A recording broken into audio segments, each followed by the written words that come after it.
Many tech companies believe their biggest risk is building the wrong product. But the truth is, the real risk often appears after that product is built. When the referrals stop, when the early adopters are already customers, and when investors or boards start asking a simple but very uncomfortable question: where is the repeatable growth engine? That's the business emergency we're exploring today. I have the perfect guest to talk through this challenge. So in this episode, together, we break down the 4 keys every business needs to revisit if growth has stalled. Leadership today isn't just about scaling. It's about navigating constant uncertainty, market disruptions, and high-pressure decisions. If you're dealing with chaos, bottlenecks, and relentless pressure, welcome to the Business Emergency Room. Hey, I'm so glad you're tuning into this episode of the Business Emergency Room. I have a great guest for us today. First of all, I'm glad that I'm not going to be the only one with an accent in the room. We have an Aussie with us today. His name is Matthew Whyatt, and he is the CEO of TechTorque Systems, which is a B2B tech growth partner, helping software and SaaS companies generate predictable leads, shorten sales cycles, and convert more profitable deals through integrated sales and marketing systems. And he's been in this space for 25 years or over 25 years. We're going to learn much more about what he does. I think what also really made me believe that Matthew was an excellent guest to have on the podcast today is that his headline is that he's driving technology success. And of course, technology and any technology implementation is always fast-paced and often messy. He's also a fellow podcast host. His is called The CEO and the Salesman. Great title. And he's also an advisor with startups.com. So we have a few things in common. I'm really glad you're here, Matthew. Welcome.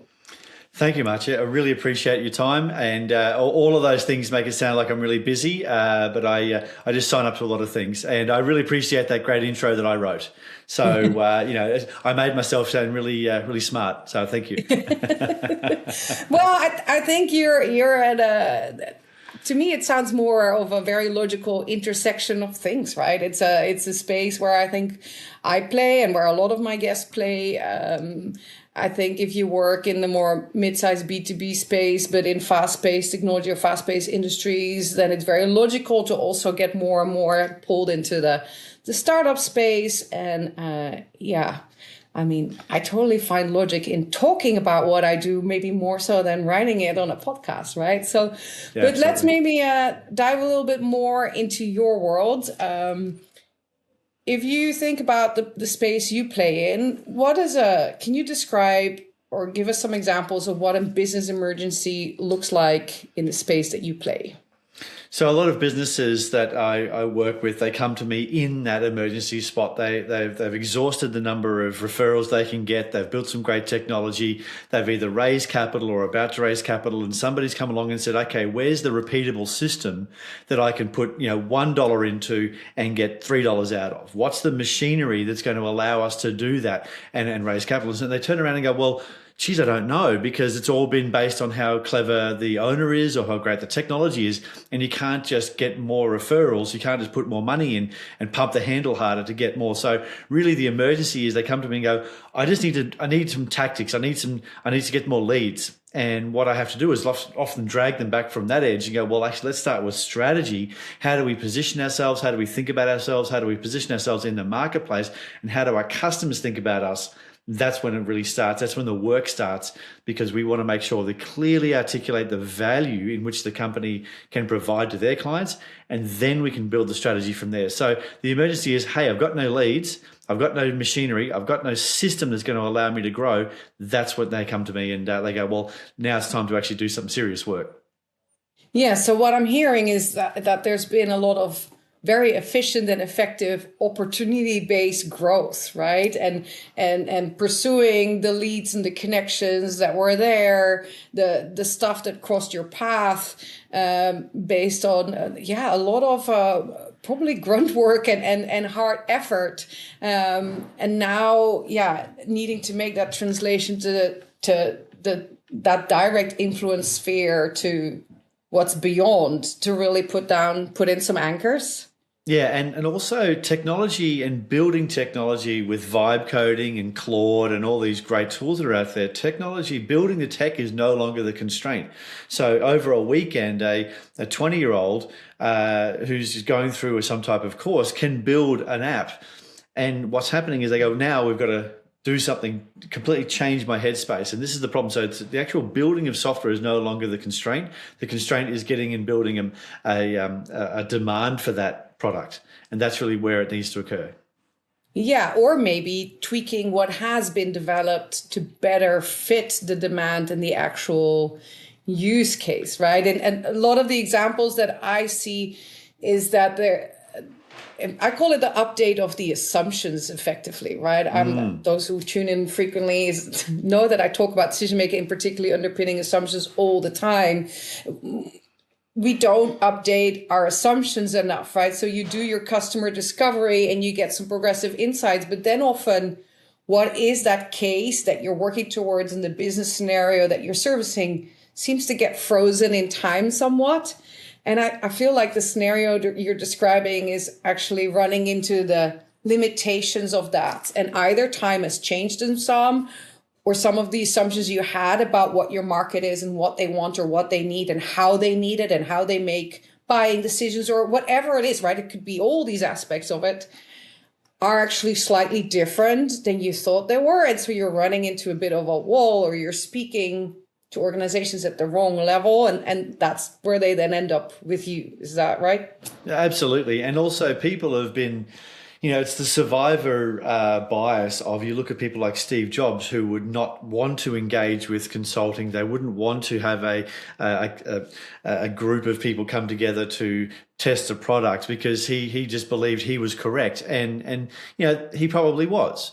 The problem with that is there's one Steve Jobs, and survivor bias tells us that he's doing it right. Well, there's 10 million companies that decided to also drink their own Kool-Aid, have that that reality distortion field around them. You go, no, my idea, my product, my way of doing it is the correct way, and they die pretty badly. So they're using the businesses that are out there that are the multi-trillion-dollar organizations that have made it as your example for your startup might not necessarily be the right way to go. Interesting.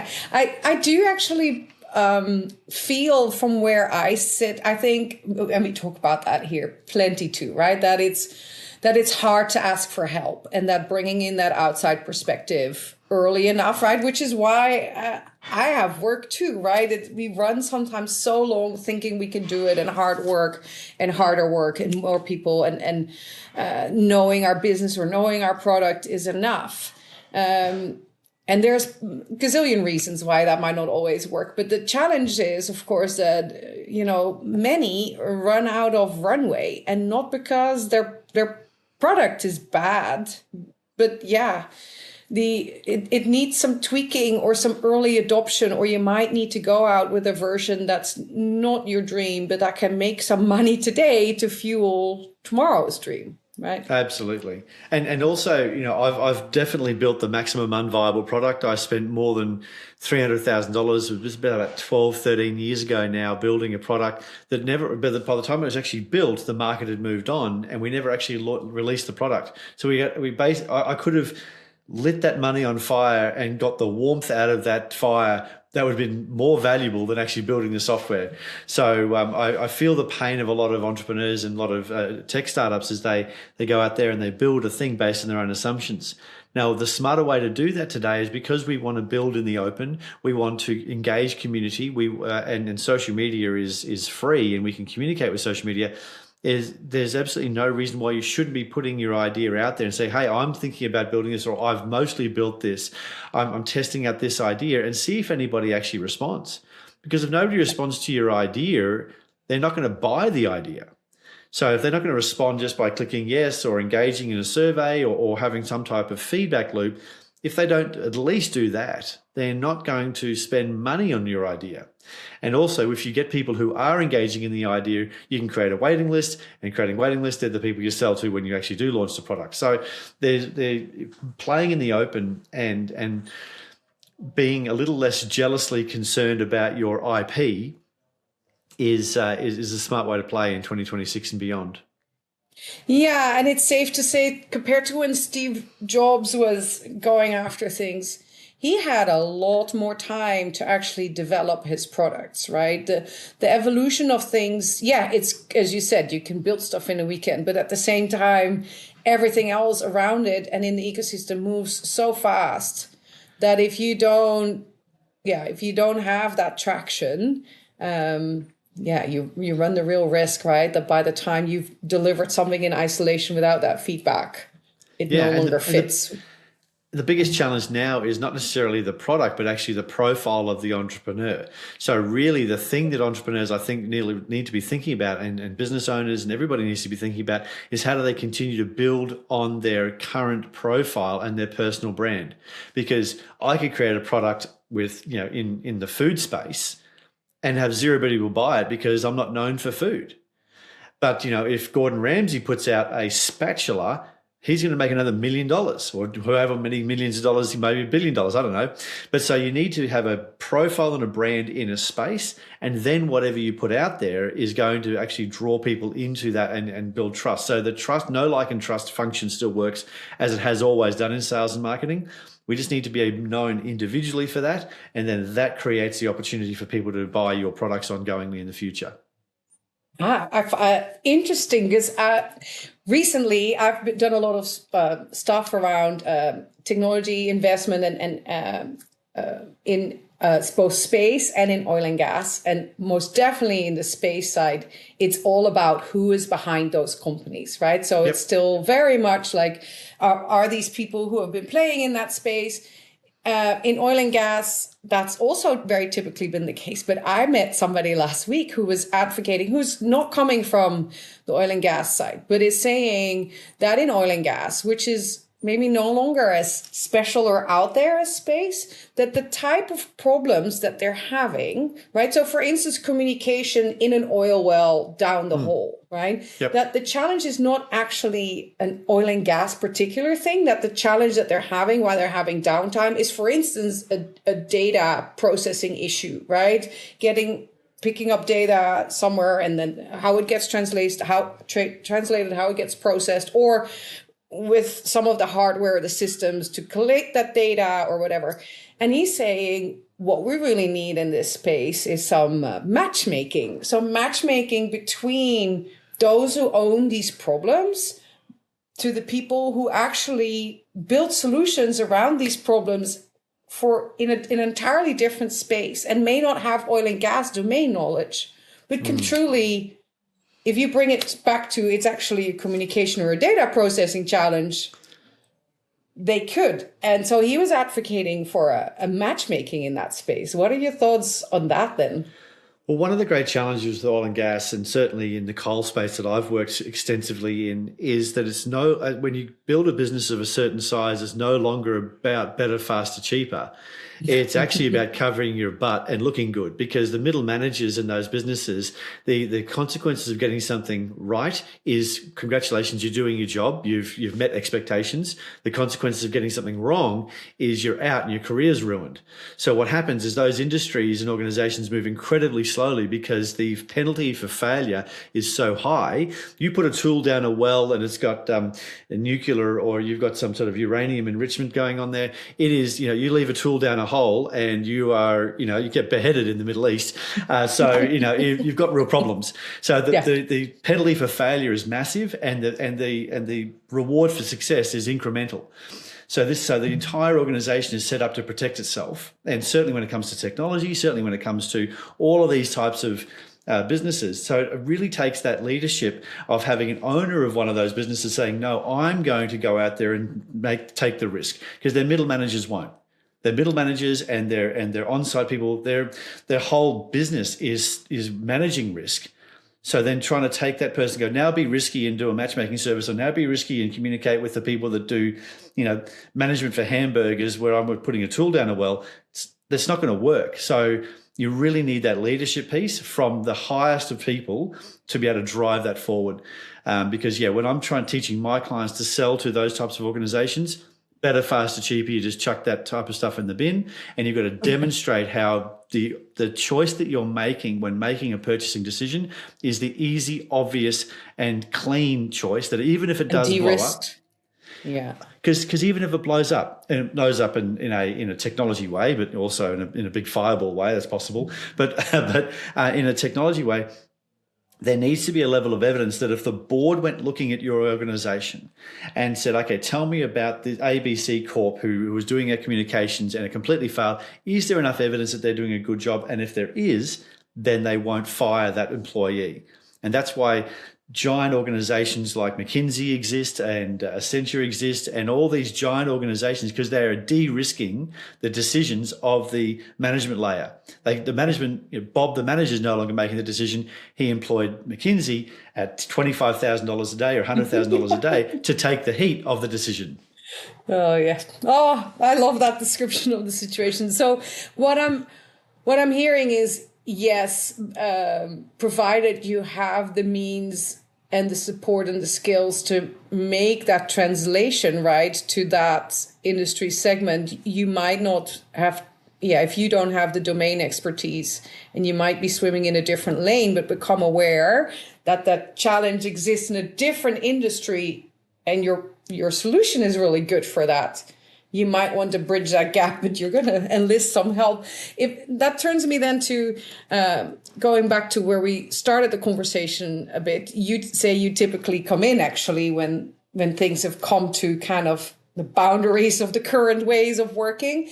Can you talk a little bit about what is it when you then come in? What is it that you look at? What if you are the doctor then and coming in and doing some diagnostics? What are the things that you're looking at? What are some of the questions you ask? What are you going after? Great. So I stick around 4 key areas, so 4 pillars. So I stick around 4 key areas, and I call them the 4 keys. And my clients, I get them to revisit those 4 areas every month, but officially every quarter. And they are, first of all, your target market. And I know it sounds really crazily broad, but your target market as in, who do you like working with? Who is somebody that you would have a beer with? Who actually is representing value, not just from a financial point of view, but actually from a feedback point of view. So I've worked with businesses, and we spoke about mining sector. I've sat down with these people who run software platforms for the mining sector and looked at their client base, and 60% of their revenue might be coming from one giant global organization, but they're a giant pain in the ass to deal with. And we actually hate dealing with them because they just feel that they are the most important people in the room, and they don't listen to advice, and they just cherry pick ideas. And then of course, if they don't take the whole solution, they cherry pick ideas. What happens is then when the thing fails because they've cherry picked it, they then blame the vendor. So we look at who they like dealing with, and what happened is we identified in just identifying not just demographics. We work with these types of businesses of these types of size who do this type of activity. We go, well, what are their values? How do they ways of operating? That type of stuff. So we talk about your target market. We then talk about the second part, which is your circle of influence. Who knows you? Who can talk about you? Who can pick up the baton? In a relay race, you've got the baton. Who can pick up the baton and run it to the next person? And so we think about how we can build our influence group there, and we do that through content. What's the profile of the person you're talking about? Every salesperson out there should have a way to communicate with the market, and every consultant out there should have a way of communicating with the market in a way that allows them to get their ideas out there and be an individual in that organization. So rather than dealing with somebody from the business emergency room, they're dealing with Maartje. Like they're dealing with the individual, once again, bringing me back to that whole personal brand thing. Yeah, and sorry, before we get to the third and the fourth, I think strategic partnerships is such a laden word, but at the same time, it's so important, right? Because as you also rightly said, right, even at larger businesses, the individuals and the business, everything is becoming more publicly intertwined. And the interdependencies in this world are going up exponentially, right? The World Economic Forum talks about it, not just from a risk perspective, everywhere. So I run in this so often that there is typically some low-hanging fruit around figuring out who your partners may be that make you more effective. So as an example, I'm an exit planner, certified exit planner. In that process, what I'm really good at is business valuation and business improvement on the weird businesses, the messy ones that don't fit in standard spreadsheets. So that's a subset. I live in New Orleans, where being a local and having a local name and all that matters, right? I don't have the bandwidth to have individual relationships with all these baby boomer business owners in this region. And it would be really hard for me to build that up, right? Disproportionately. There's a lot of financial and wealth planners, et cetera, out here who have those relationships and want to have those relationships and have much more business with these companies, but have moments where it would be really beneficial if they can refer somebody like me, right? So those are the people I should maybe invest in, because that's a smaller subgroup who's looking at it from a business transaction and is not looking at it from who does she know in New Orleans. No, if I bring her in, will she deliver value? Will she know what she does? Will she treat my client right? Will she not try to steal my client from me? Those are some of their questions, right? And I think the example of that exists in all industries. And I feel like it's a very untapped kind of circle of influence and that has a lot of potential for win-win relationships that we don't necessarily look at. It's a massive opportunity. You're absolutely correct. The one thing where I heard about this, and it's not a new idea about building personal profiles and building relationships inside the organization, creating opportunities for those salespeople and for those consultants and for everybody in the organization. You know, you read Mark Roberge's book from HubSpot from 10, 12 years ago, and he talked about how his salespeople all had to write a blog. And what happened is those people became more visible in the market. And so that's the smallest possible version of what you were just talking about there. Yeah. But if you can create greater levels of, if every one of your consultants, every one of your salespeople has a network of relationships, then immediately, without spending more money on marketing, you'll reach 5 times, 10 times its value straight away. Yeah. And your ROI on that relationship building is very different, right? So exactly. Yeah, I was interrupting you as you were going through your four. So the second part was was your circle of influence, and of course, what you do with that circle of influence, the people that know you and can refer you, is build your relationships. So the third part is your relationships. How are you building those relationships? How are you building greater levels of trust? How are you building greater levels of value in the marketplace? How do you make sure that people are out there really understanding what you do and how you do it and who you do it with? And then the fourth part is your offer. Now, so many times people say, well, now it's time to buy. When software world, buy it or don't buy it becomes this decision inflection point where they no longer, where the sort of conversation comes to an end. Now they've got to think about it, talk to their board, talk to their astrologist, talk to their dog, whoever they got to delay the sale, because buying things is difficult in technology world. So what we do is we develop offers that make it the next easy, frictionless step. And often when selling software, the next easy, frictionless step is to sell them consulting, which is completely at odds with how the business is typically set up. They think of themselves as a software business. The problem is, though, selling your software into that organization often will create a significant amount of change management, touch a significant number of departments and all of these other people. And in every single sale, there is many people that can say no and only a few people that can say yes. So what we do is we recommend many of our clients to go sell a front-end consulting piece. And in that piece of work, first of all, you get through certainly in mining and oil and what we talked about earlier, is that software is hard and scary because change management, but people on site will pay for consultants all day, like we've already talked about. And so becoming a vendor as a consultant is way easier. Then they pay for your advice, and then your advice is to maybe buy your software. And that advice is taken significantly more seriously because they've already paid for you the advice. Yeah. So those are the 4 key areas we think about. And every single quarter, we want to revisit those, certainly every month. How are we building, how are we really getting tighter on our target customer? How are we building a bigger circle of influence? What do our relationships look like with those people? And what offer are we making this quarter to help them engage with us at a deeper level? Yeah. And I would also offer, because that's a space that I'm actively doing a lot of work in too, that there is Yeah, I do think that consulting challenge is starting to get recognized in places. It's also not necessarily realistic for some of these technology companies to build that up overnight, right? Or to even, it takes a bit of time to go through the motion saying, do I do that? How do I do it? How would I tee that up? It is actually, though, rather easy to find a fractional or to find consultants who are already consulting in that space, right? Yep. Because most consultants do any kind of change processes, and who have domain knowledge around the challenge that your technology addresses or solves, right? Or where it plays.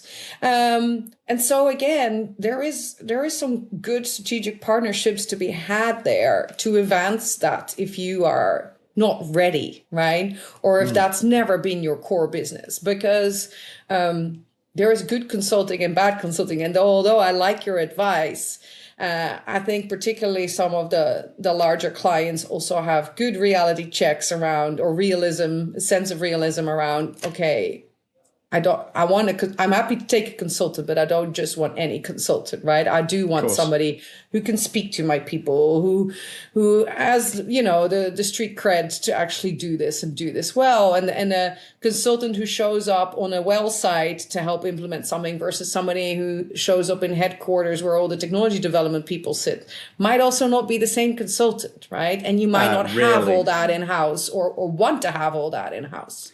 Oh, it's absolutely true. You've done, so in Australia, the people who spend their time in office chairs are colloquially called shiny asses.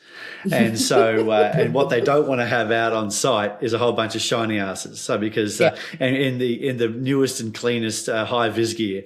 So we want people who've actually been on site, understand the business, understand the game, can speak to because when I was helping one client selling the enterprise data warehouse to the biggest mining company in the world, when we went out there on site, it was very quickly identified who actually knew what they were talking about because they understood the issues at hand on the ground. They could speak the language, and there's that sort of animal instinct of people who have worked on site. They go, that's our guy, that's not our guy. That's a shiny ass. So and also in those types of organizations, it's the shutdown people that do hold a lot of sway. It's the processing plant people. It's these people who are 5 or 6 steps removed from the management layer that are supposed to make the decisions. But those are the people that actually can stop a deal dead in its tracks because they can go, well, that's all well and good, but I'm not changing or I'm not doing it because these guys don't understand what I'm actually going through here. So you can shove it. Yeah.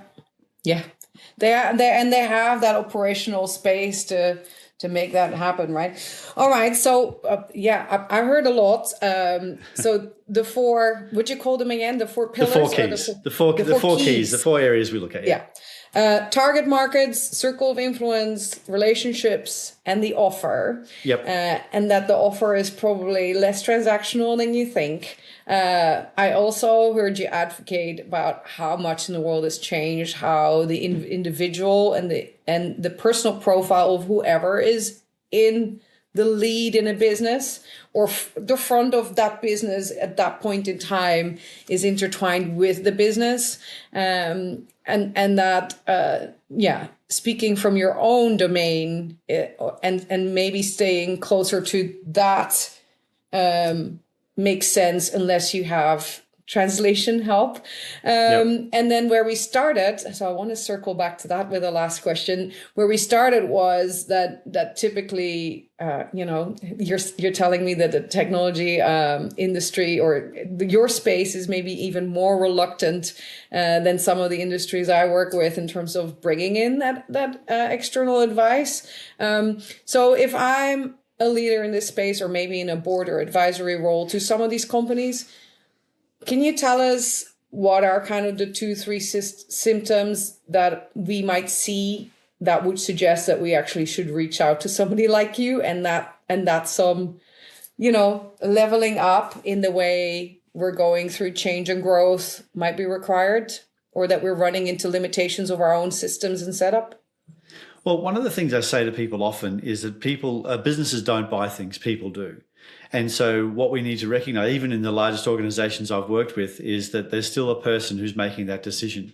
So what I'd be thinking about there is the 2 or 3 symptoms you need to look at is how disconnected is our goal to our reality, and is there a clear path where we can put in, what inputs and outputs? Can I pump the handle 10 times and get 1 result? Well, if that's the case, I need to do it 100 times to get 10 results.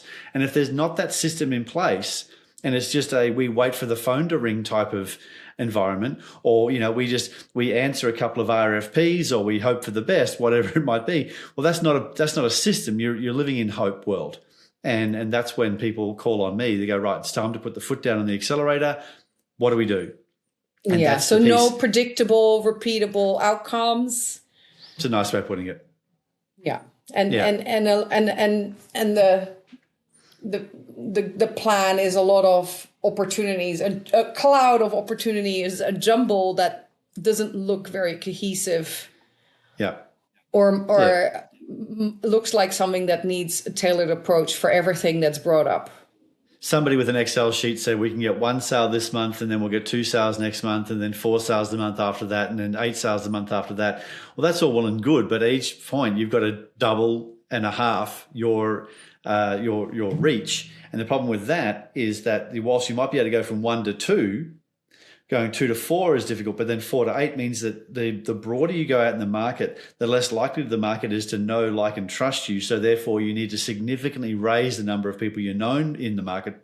Therefore, you need to be better at positioning yourself. You need to be a broader marketing and communicating with significantly more people. The difference between selling to 1 person versus 100 is not 100 times. It's more like 10,000 times, because the broader you go, your trust goes down, and the less likely you are to make a sale. Yeah, and unfortunately, as board members, I think we always are like, oh, you should be trusting or whatever, right? And you shouldn't be digging into the how, but it sounds like you should be asking questions about the how. And if the how sounds not necessarily true, right, for that level of step change, then you might need to ask deeper and more probing questions about the how and keep going, huh? My kids are doing calculus at the moment at school, and they've got to show you work. Right, so it's not unreasonable for a 17-year-old to show his work, and a 30-year-old CEO by the board. The board's got to ask him to show his work, or they've got to ask him to show their work. Well, great analog. So, Matthew, if after tuning in today, people are like, well, it sounds like some support we could use. What do they do? Where do they go? Where do they find you?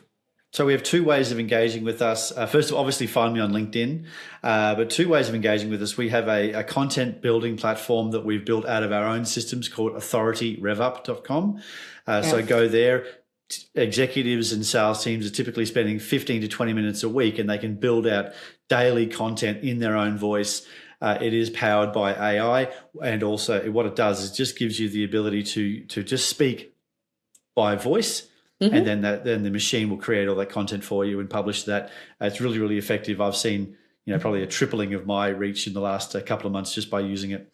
That's one way. So Authority RevUp, and of course the business is TechTorque.co. So TechTorque as an engine talk. So TechTorque.co, and that's our full agency, which we advise on businesses scaling for their strategy, sales, and marketing. Perfect. Yeah. And if you're listening to this whilst driving or whatever, all these links will be in the show notes. So wherever you picked up this podcast, you can go back there and find any of that. And Matthew Whyatt, his last name is spelled Whyatt. And you are US based, but you operate globally, right? Operate globally, and I've just moved to Princeton, New Jersey. So yes, I have a team in Australia, I have a team in India, a team in Nepal, and now a team here in the US. Great. Well, everywhere where we are. That's right. Well, I'm glad you were here today. You can also check out Matthew's podcast, The CEO and the Salesman.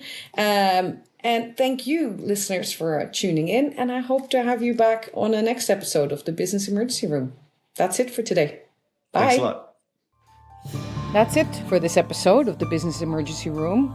If you are currently dealing with chaos or disruption in your business, please reach out. You can email, text, or call, and I will find a way to connect with you within 24 hours. I've helped others steer out of the storm, and I know I can help you too. Talk soon. Please like, subscribe, and share.